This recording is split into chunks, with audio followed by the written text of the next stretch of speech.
Welcome to the Nerd Party.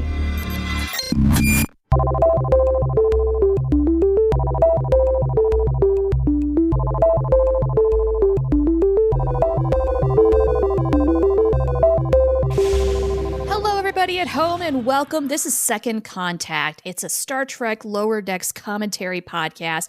My name is Charlene Schmidt, and with me, as always, is Tristan Riddell. Dude.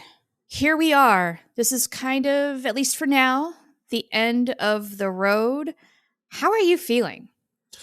It's weird because we've gotten 50 episodes, kind of 51. And, if you include Strange New Worlds, which I do. Yeah, it counts. It's been a heck of a journey, and I know that there's that conversation going on about, only 50 episodes. I mean, 5 seasons, 10 a season, that's for oldies like us, old Star Trek right? fans. That's nuttin'. That's nothing. But, in this day and age, that's a good chunk of really fun experiences. And it's do you watch What We Do in the Shadows? I do not. What is that? It's a vampire show. It's a mockumentary vampire show that's based off of the movie of the same name. I don't like vampire stuff. It's a really funny show, and they just had the series finale after 6 seasons. And my wife and I are huge fans. And when they announced that the 6th season was going to be the final season before it started, and both my wife and I are just like, man, what? No, this is a show that could go on forever. It's really funny. There's no reason for this to end. And then we watched the 6th season, and both of us were like, okay, yeah, it can end. Like it was not a good season, and we were just kind of like, eh. Aww. But with Star Trek Lower Decks, I didn't feel that way once. Honestly, no, this is the show that could go on forever. It could be the Simpsons of Star Trek, and we would all be totally fine with that because it's a great show, and it has its ups and downs, but even Lower Decks at its worst is still a very high bar. You know, it's only the lowest because the rest of it so overachieves that it's so much fun. They've got the best cast to do this show. I just wish it could be that ongoing gig that never has to end. It really doesn't. Even though our characters have grown and things have changed a little bit, it's just, this feels really bittersweet to me. It's not goodbye. I am holding out hope that we are going to see Lower Decks sometime in the future. Now, it might not be later this year. It might not be next year or even the year after. But this is Star Trek. People come back all the time, sometimes 20, 30 more years later. So is it possible? Abso-fraggin-lutely. It is. So it's a see you later, but it's sort of bittersweet too, this episode. I mean, I've been kind of sitting on my feelings ever since watching it this morning, and it feels like my best friend from school is moving away. Like, it's kind of anticlimactic in a way, and it's sort of sad, but at the same time, life's going to go on, and okay, here we are. Yeah. So it's true. It's interesting. I feel like this is one of those shows where, like, if they had to cancel it, which, we've talked about before, we all have our theories as to why it was canceled. I mean, if it had crazy numbers, it wouldn't have gotten canceled, but I'm sure there are other factors too. Lots more. Every studio's struggling after the strikes and what have you. They are kind of recouping, and with Paramount Plus, especially with Paramount and Skydance merging, there's pieces involved with that, I'm sure. And probably a number of other factors that we don't even know of. So every studio, it seems like, has to get its what together. And it's going to be a little while before we start to see, I think, more of a return to normalcy, I want to say. I don't think there's ever going to be a normalcy anymore. But one thing that I do think is possible, or at least something that I would like to see, is I feel like this is the type of show that could go the South Park route, where they have a number of specials that comes out kind of at random times, where all of a sudden we're just like, oh, we have a 45-minute Lower Deck special this year. That's cool. I would love to see something like that. Now, granted, South Park is, of course, a behemoth, and yes, a part of the cultural zeitgeist, and Lower Decks is not. But that is something that I wouldn't mind seeing. It's just like one-off adventures, 45-minute episode, once every 2 years, something like that. I'll take whatever I can get. Yeah, right there with you. I will take whatever little scraps they will throw our way, because I love Lower Decks. I will consume every second of whatever they give us. So Right. just please give more. Hungry. But should we get going? Should we do this let's- commentary? We have one more episode to do a commentary too. So if this is your first time here, interesting choice to pick the very last episode, but hey, welcome. We've got a whole back catalog for you to check out now.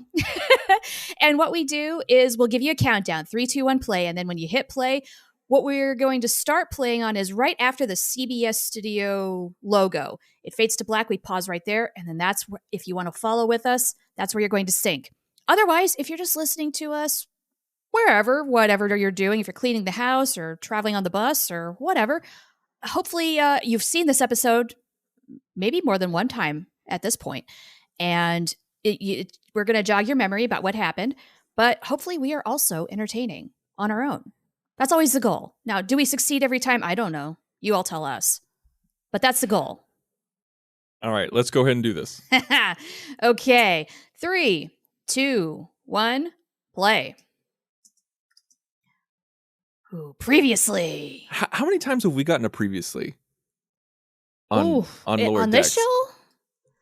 Ooh, This not feels many. like the first time, but I know that it's not the first time. There has to be like maybe No. once or twice before. I can't remember. Yeah, that sounds about right. But you know what? Okay, now that we have the complete show as is right now, I am very much looking forward to watching the show from the very beginning and going straight through till the very end. Part of me is confused with recaps for streaming shows, because Oh yeah, how so? Why is that? because I just don't understand the point of them. I'm like, if it's because I understand in the days of linear broadcast television, sometimes you'd miss an episode. You're just like, crap, I didn't tape it on my VCR, or I missed it.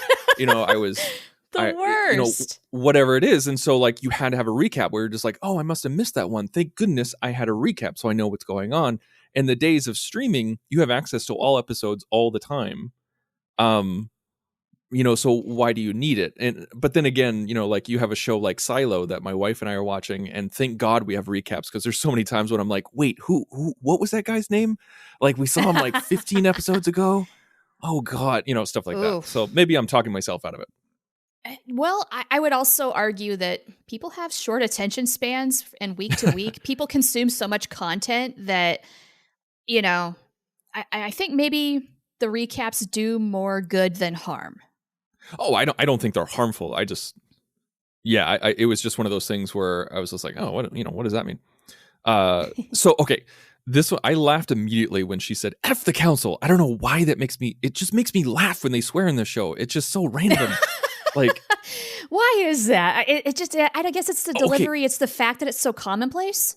All right here. Okay, this is crazy town, because a Klingon just changed into a Discovery era Klingon. Yes.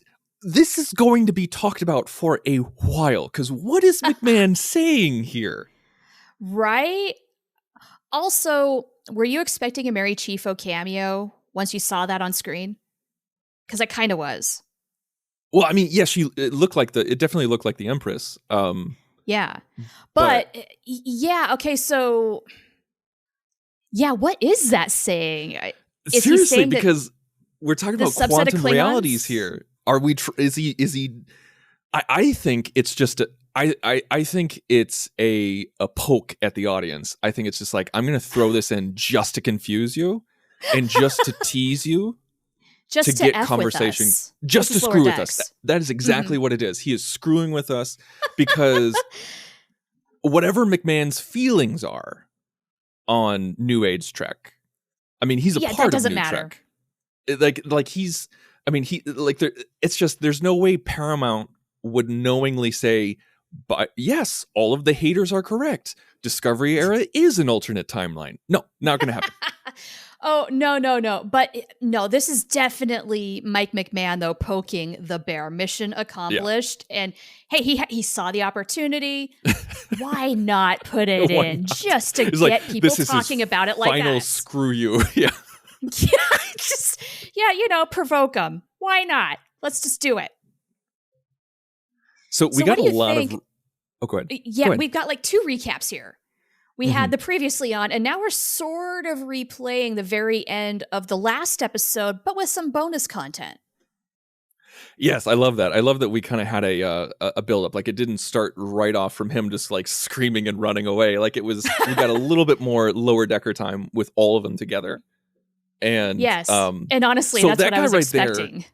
There, the guy who like tumbled his tray when Mariner scared him. There's a couple of characters in this episode that look unique to the world and like different kind of character designs, and so it makes me wonder if they're based off of people who worked on the show.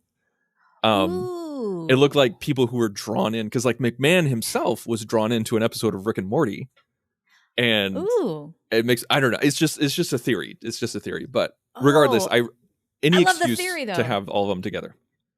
Yeah, so then you got to ask the question, okay, who might that be? Let's go through the roster. What does everybody look like? Because, hey, honestly, if I worked on this show and that happened, and especially if it was a surprise, if somebody just did it and didn't tell me, it would be an honor and it would be such a thrill. Come on. And now we're officially caught up. We were at the Boehm Scream, which thankfully we did get, because this is a demand I have. Boems must scream in every episode. Yes, and I'm glad that Mariner actually commented on his beard and talked about how it actually looks good. Yeah, and speaking of which, it's still here. The beard stays. I was wrong. I thought he was going to shave it off, and I was totally wrong. I was wrong about how this was going to end across the board. Oh, same. Yeah. Every expectation that I had, no, we're not doing that, which is why I am not a writer on a TV show. I definitely didn't have Freeman leaves her post to run Starbase 80 on my bingo card. Like that was not there. And Starbase 80 is now basically going to become a very hot new posting, because it's going to be next to this quantum reality portal. Like they have changed the dynamics of the universe in this episode. What an amazing point to leave the show, because it opens up to come, like the way that they end it opens it up to come back, like if they're revived by some other network like Netflix or something, where like not everything is final, but the thing is there's enough of a finality to it. And on top of that, with Starbase 80, I mean, we could have a spin-off show or a spin-off something easily, spin-off comic, spin-off novels, whatever, easily with this kind of concept. Yes. A starbase located at a quantum reality wormhole? Holy crap, what an idea. Honestly, this screams graphic novel to me. Oh, yeah. Because stylistically, Lower Decks has its thing, and it would look so good on glossy paper, and then you've got trans-dimensional quantum reality, however and wherever you want to go with all of that. Could make for a fantastic story, bigger than a comic book, though. Absolutely, and also, and speaking of McMahon and Rick and Morty again, the Rick and Morty series has a set of tie-in comics as well, and I really enjoy them. I think it's pretty cool, and it's an animated show that has 10 episodes per season too. Nice. I need to watch Rick and Morty. I have not done that yet. You particularly would really like it. Seriously, you, Shar, would love Rick and Morty. How have I missed this? Like, I've known it's a thing, and yet I don't know. There's just so much out there. I don't have enough time to watch everything. McMahon is all over it too. McMahon's all over it. And I love Mike McMahon. Are you kidding? So yeah, what am I doing? Well, now that we've got a space now that's empty from Lower Decks going forward, maybe I'll fill that with Rick and Morty and catch up on that. Totally pick it up. This was an interesting choice to bring in a commander science level division officer to kind of call the shots. What's up with that? I think it was, I may be reading too much into it, but this felt like a reinforcement of Starfleet being in a scientific division first and foremost. This is a scientific problem, and this is something where like maybe he's a high-ranking, scientist, and he's a commander of something out there. I don't know. Maybe he's like the season 1 Cisco of a science station. I don't know. You know what? He is wearing the DS9 and Voyager era comm badge. So has this dude been in deep space for a really long time to the point where he can't update? That's interesting. Yeah, that's true, because we haven't seen those uniforms in a long time. Yeah, so for a completely random character here. What's he trying to tell us? Right? And I have the feeling, Tristan, that the more we watch this episode, I think the more solid it's going to feel. Right now, I feel like it lands really well in some areas, and others it's just kind of okay. But maybe with time, it's going to change.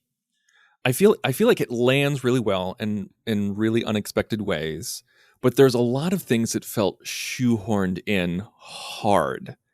And such as a few of those things are the interpersonal relationships that were wedged in there. The conflict between some of our lower deckers wedged in there to fit the overall storyline, like the T'Lyn and Tendi being split, and then my god, they're split just like the Cerritos is split with the quantum realities, and now they're science best. No, and now I rolled my together. eyes so hard they almost fell out of my head at that. And also Rutherford being pissed off at the Cerritos, and then all of a sudden realizing that the Cerritos is awesome. That felt really unneeded, and it was so eye-rolly. It felt like it was kind of a waste of Rutherford, Tendi, and T'Lyn, in my opinion.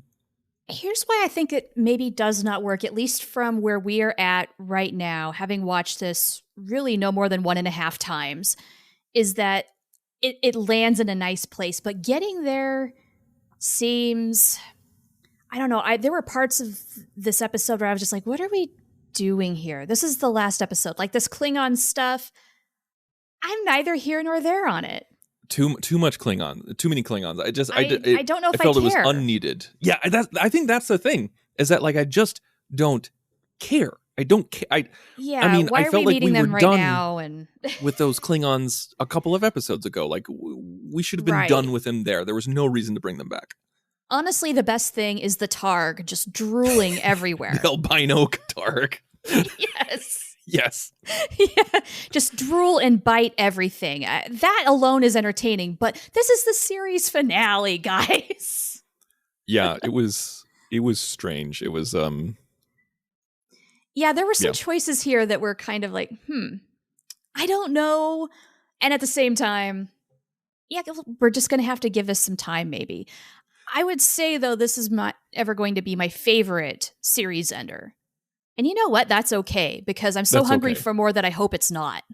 Yeah.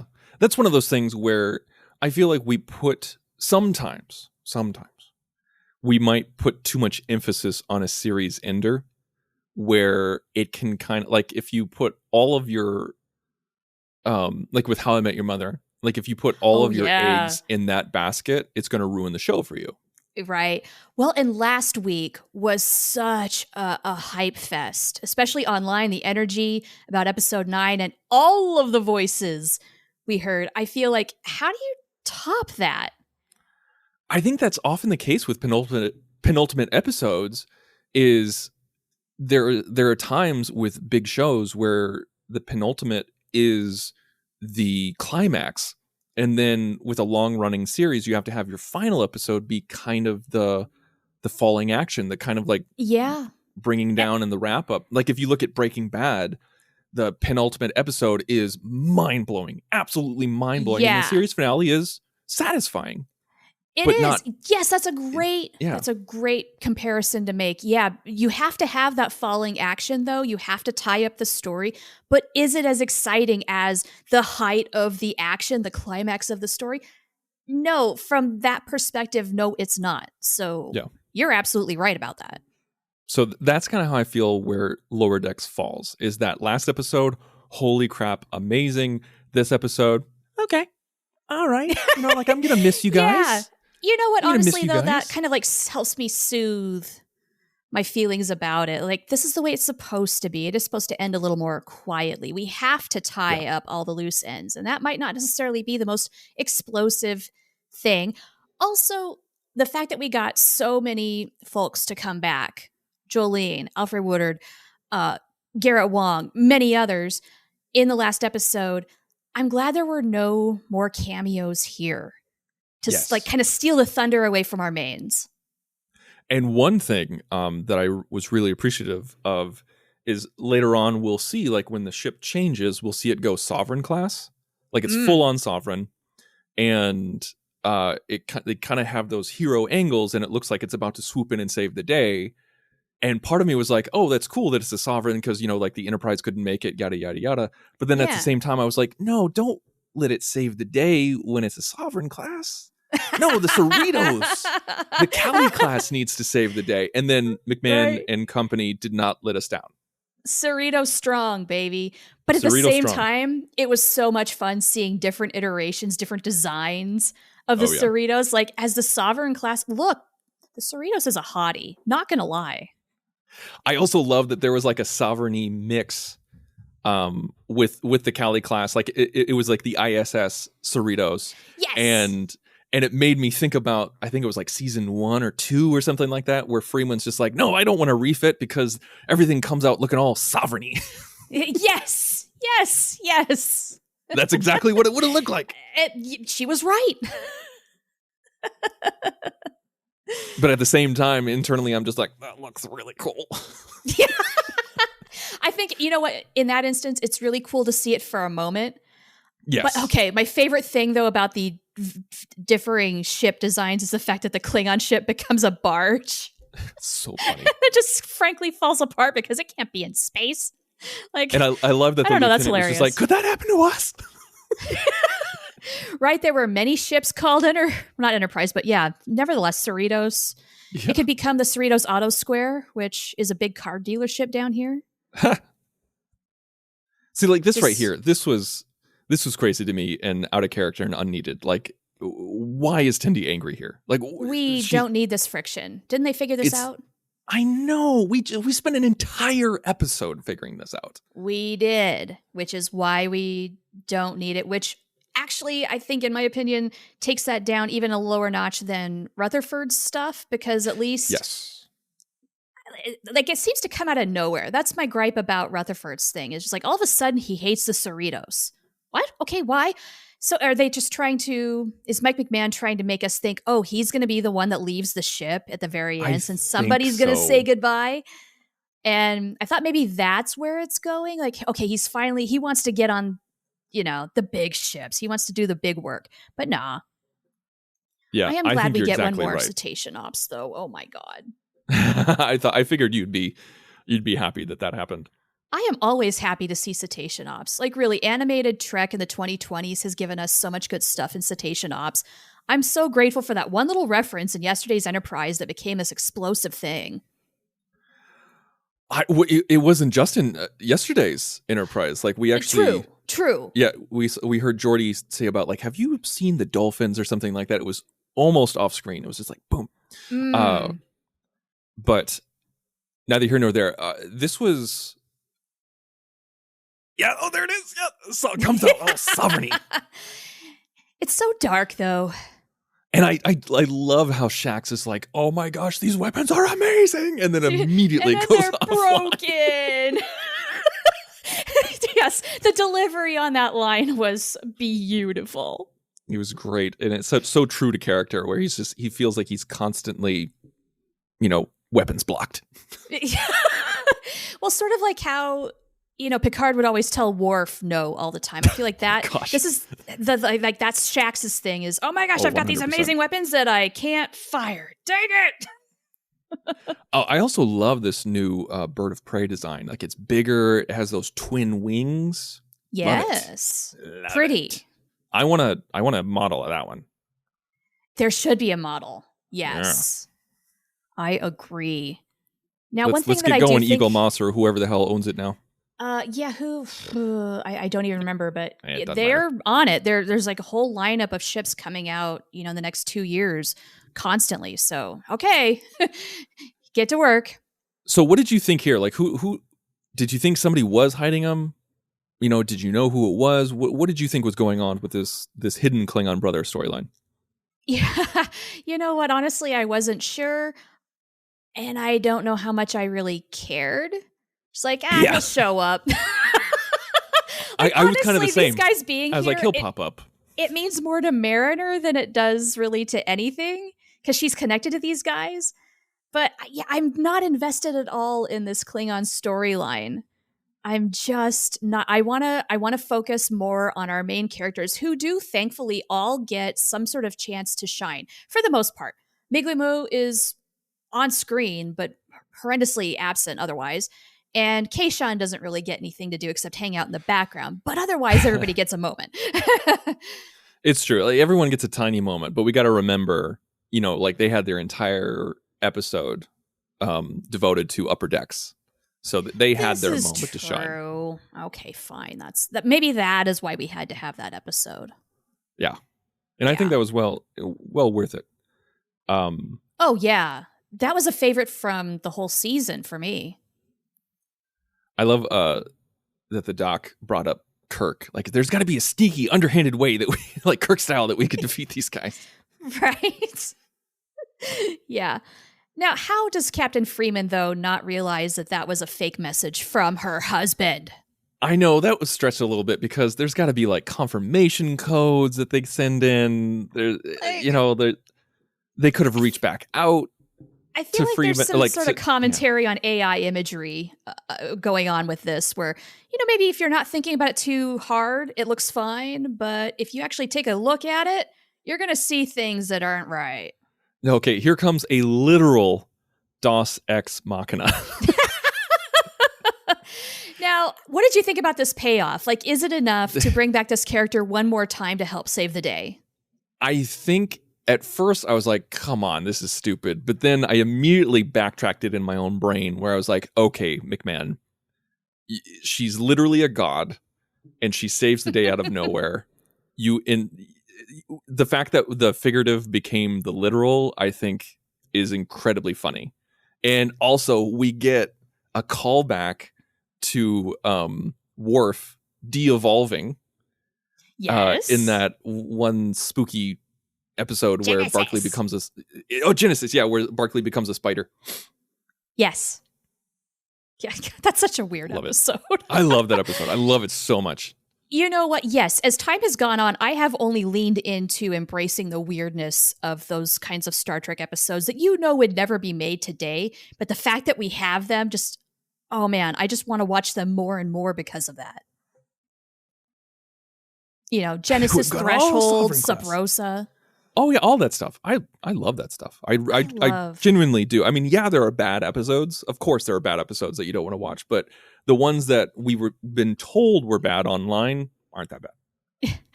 Look, there's like a certain breed of Star Trek episode that if you just don't take it seriously, it is a lot of fun to watch. It's the ones that beg you to take it seriously, and they're that horrible that you can't. Those are the bad episodes. So we got a No Birth class, a Miranda class, a Galaxy class, and back to the Cali. Yeah. Quite a lineup.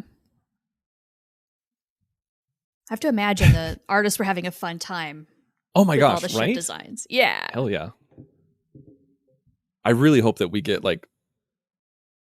not just like a model of the new Bird of Prey, but also the Sovereignty Cerritos. Yes. That would be fun to get to. So he straight up rips off his implant. He does. I don't think he can do that. Like, there's exposed pieces in his head right now. How's that? Isn't that hardcore integrated into his brain? I thought so, but I guess he can just rip it out. I guess this is one of those times where it's just like, it's a cartoon. Yeah. It'll be fine. It's sort of like with the Borg Queen when she tells Data in First Contact, like, just rip it out, rip off your flesh like you would a broken circuit. I guess it's fine. And I do love this he trippy makes out with imagery it. of two Cerritos and the dividing of the people. It's very like motion picture-esque in the wormhole, Mm. Oh but yeah, with the rainbow. amped up. Yeah. This is like, I like that idea, but then the only reason why they did it was to do this really super weird anime inspired science besties thing. It felt like it was made just so people would make it into a GIF online. Well, Like- and you know that it's probably already out there Yeah. a mere hours later. I'm not mad about that, though. I'll probably use it someday. Yeah. It's just It one of reminds me those so eye-rolling much of a moments. comic book. Yeah. You know, that imagery. So the brother is back and nobody cares. Nope. That's how important this whole thing was. But then he inadvertently saves the day. He saves the universe. Yeah. So there is that. At the same time, This is one of those times where you would see like Data do this, where Data's like, oh no, my God, I totally have that button. And he just kind of hops up to the engineering station and like presses a few buttons and then saves the day. But then I think in previous Star Trek, we would get a couple of similes and explanation as to why that worked and how they did it, even though it wouldn't make sense to us. They don't even try that in this one. No. Mariner's just like, nope, I got it. I got this button. Boom. And it's done. You're right. They didn't even try with the technobabble. And in a way, I can appreciate that. Yeah, I mean, it's fine. It's fine. But it just makes me laugh. I mean, we're dealing with quantum universes here. And I do appreciate how this episode calls out the fact that, yes, we got to save the frickin' galaxy again. And Just how the way pretty Freeman and delivers organized is that wormhole? I love the design of it. It's Yeah. so pretty. Like the I way do- there's I do like love- things flying around the center, you know? I love that the Doctor, not only the Doctor and Shaq's kiss and celebration, but the Doctor is just completely wowed, where they're just like, we just saved the universe. Yep. You sure did. And I do love Freeman's reluctance early on. She's like, are we sure the Enterprise isn't available? Yes. Yeah, the reluctance is fantastic. Like, really? We have to do this? Like, I thought that's what their job is supposed to be. yeah. That's why they get the movies. So yeah, like what's his name gets the command and you're like, okay.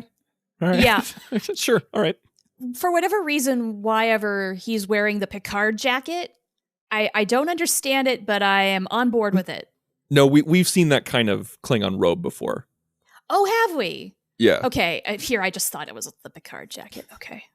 Starbase I love that we actually get to 80. see a station move. Like we haven't seen a station move since Deep Space Nine. Yeah. And on top of that, like we see the Cali class tractor it, which a Cali class would. Of course, it's a little workhorse. It can do just about Oh damn, anything. that's the Enterprise. Oh, was it the That Enterprise? Sovereign class was the Hang on. Enterprise. Oh shoot, I didn't even notice. I saw a 17-0. I don't know if I saw the name, but I saw a Oh. 17-0. So unless they pull a fast one on us Aw. and it's like 1705 or So- something. Wouldn't that be funny? It's the Yorktown, maybe. Like I'm not sure what its registry is.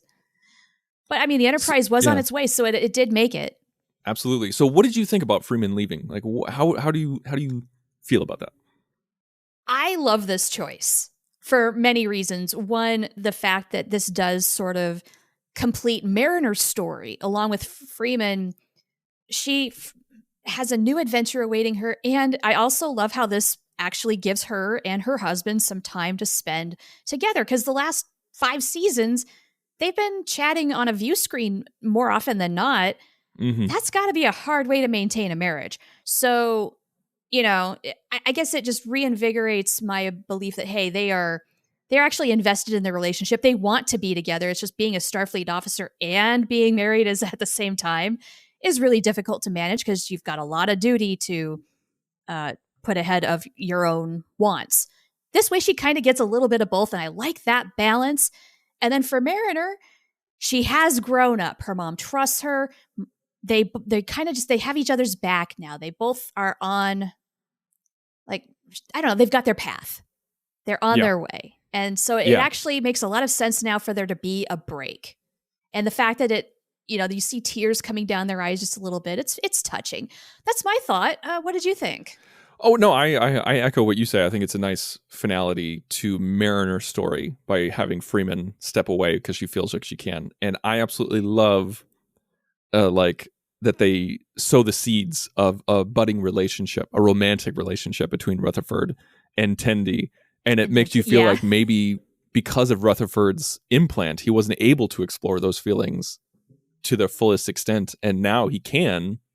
And it's not a denial, but it's also not confirmation, but it's just making you feel like maybe there is something that could happen.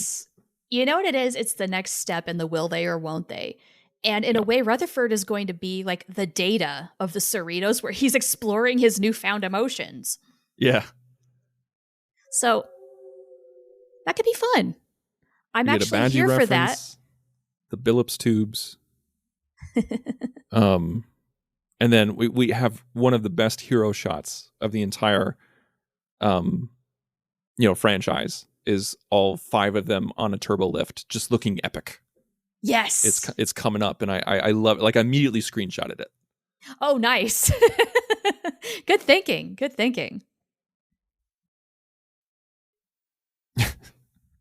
Yeah, this was nice. Yeah, everybody. Yeah, we do get twaining one more last time. How did you feel about that? Oh my gosh, I hate twaining, and I was just like, of course they had to get it one more time in. It's apparently a whole thing. Oh my gosh, and there's the Sub Rosa candle. I can't. I love that they're all for it. Are they all going to have sex with the ghost? What's going on in that room? You know what? I don't want to know. Some things are better left unknown. That's fair. And we just got the big shot in the turbo lift. Everybody looking all dapper. And I do love that Mariner lets us know that she's not all changed, where she said that she kicked a computer and lit her bed on fire. And then boom, we have Captain Ransom. Yeah. But this is the good Captain Ransom. How do you feel about him taking over for Freeman? I think it's great. I truly do, because we've seen a lot of growth in him. We've seen a lot of hidden layers. I would have liked to have seen Shax probably become the first officer. I think that would have been interesting. Yeah, but it does seem weird, right? I don't. You know how I didn't like the whole, 2 senior science officers? I hate even more the 2 provisional first officers. I'm like, oh. Yeah, honestly, I hate that setup for them where they do have to compete for the job and they are friends. I agree. It should be maybe Shax, maybe kind of trying to groom them both for that role. And then if they were to continue Lower Decks, say they both get so ready, so good that they eventually realize they have to part ways and go be first officers on other ships. Yeah. And also, they're junior grade lieutenants. It's like, come on. Like, even if they made it like second officer, I would have found it more believable. But whatever, maybe Cali class is a little different. I don't know. They do kind of do their own thing. Nevertheless, I'm totally with you, though. I'm totally with you. It should be Shax. Shax is already a lieutenant, for one. Right. Yeah, but... and we have seen lieutenant commander first officers before, so give him a quick promotion, and then it would have made sense. Yeah. How do you feel about Ransom's warp line? Because I personally think it's awesome. I think it's hilarious, and I'm so glad he's going to stick with it. I love it though. Like, that's the last line of the show. Engage the core. Yeah, it's so cringy, and it's so him though. I love it for that reason. Yeah. Oh my god. And okay, that's the show for folks. Right now. That's all. That's folks. The end. And also, that's the end of Second Contact, a Lower Decks commentary podcast. For real, yeah. For now, and if we do get some news on Lower Decks, I'm sure we'll get back behind the mics and do an update of some sort. But we're going to kind of be lying in wait now for a while. Yeah, and and maybe we'll come back out of retirement and do a different show. We don't know. At the moment we do not know. But you and I, we're always cooking up ideas. There's no telling what we'll do. Well, thank you guys so much for being our loyal listeners. This season has been our highest listenership ever. And Ooh. we really appreciate you guys and the guys who written to us and talked about us with their friends and talked about us on social media and who have downloaded and streamed and everything like that. So please let us know what you think of this show. What do you think of Second Contact, or what do you think of the finale? We want to hear your opinions. We're both active on Blue Sky now. You can find me at The Insane Robin. You can find me at Oh the Profanity. And yeah, let us know how this whole thing is sitting with you. I think we're going to see a multitude of mixed opinions on this finale. I already have. Like this morning, I kind of reached out and kind of tried to figure out what people were thinking. And I've gotten a few negative things privately, but all positive things publicly. Interesting. Okay, so you know what that tells me is everybody is still digesting this. Yes. And that is okay, guys. Let's talk it out. So until we can figure out what we're going to do next, or until they revive this show, live long and prosper. Join the revolution. Join the Nerd Party.